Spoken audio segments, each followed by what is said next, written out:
Hi guys, welcome to the short video about the GoPro Hero 7 Black and the question how good the quality of the TimeWarp video is, and especially single frame. So till now I have mostly been recording the whole video, which ends up in a lot of battery consumption and of course in a lot of storage consumption.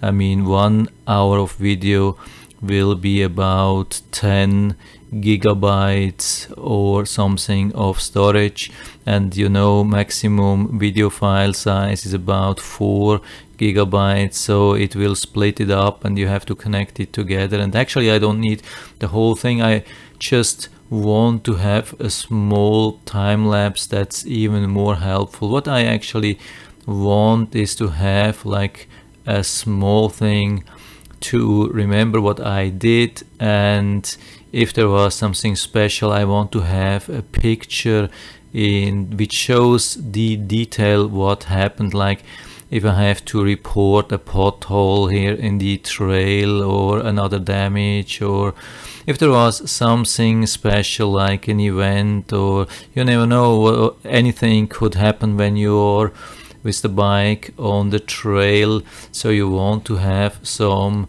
footage. At least I feel a little bit more safe, so I decided to go with the TimeWarp, which is a really unique thing with the GoPro. And so this is the result. So I'm screen recording, I let it run, and the quality will be a little bit worse of course, especially during the video section, but in the picture, when I have a single picture, you should be able to see everything. So I let it run a little bit now, hope that will work. So this is how the TimeWarp will look like, more or less. Of course you will have better quality than what you see, because screen recording here with Bandicam is always a little bit a problem, but you get an idea how it will be. It's a pretty decent stabilization, and the question is how will single pictures look like. Here we have a good thing with the floor, which is a little bit broken up, and you can see a lot of details, I mean damages and so on in the surface. So here I have a single picture and you can see it's everything super sharp till the edge, everything. I mean clouds, the trees, like this fence, everything. I mean this is crazy.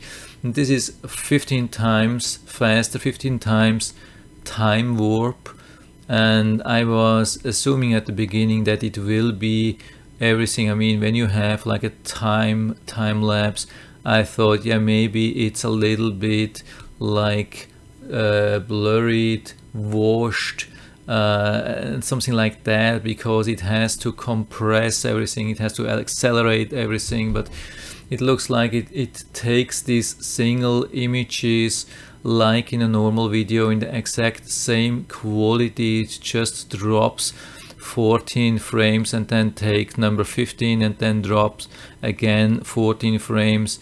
You can do 30 times time lapse as well, and then it drops 29 frames and takes one and drops 29 frames again.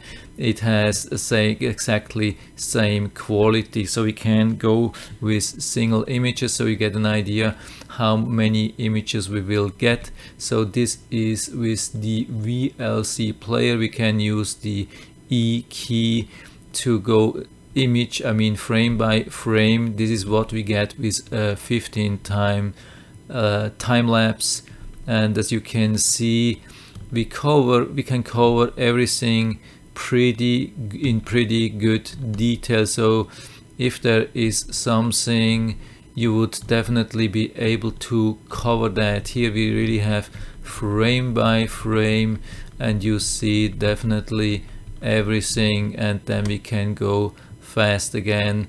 In normal speed means 15 times faster.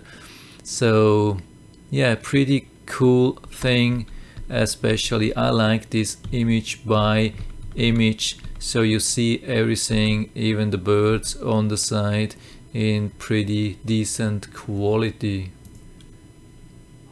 So this is what I wanted to show you, and yeah, I hope I was able to help you a little bit, to give you some insights and something to decide if you want to do a similar thing. It's pretty cool stuff. So yeah, definitely I hope I was able to help you a little bit with that. If you have any questions or comments, just write to the comment section below, and I'm always happy to talk about these things. And if you liked the video, give me a thumbs up, subscribe my channel. Thanks for watching, and see you next time.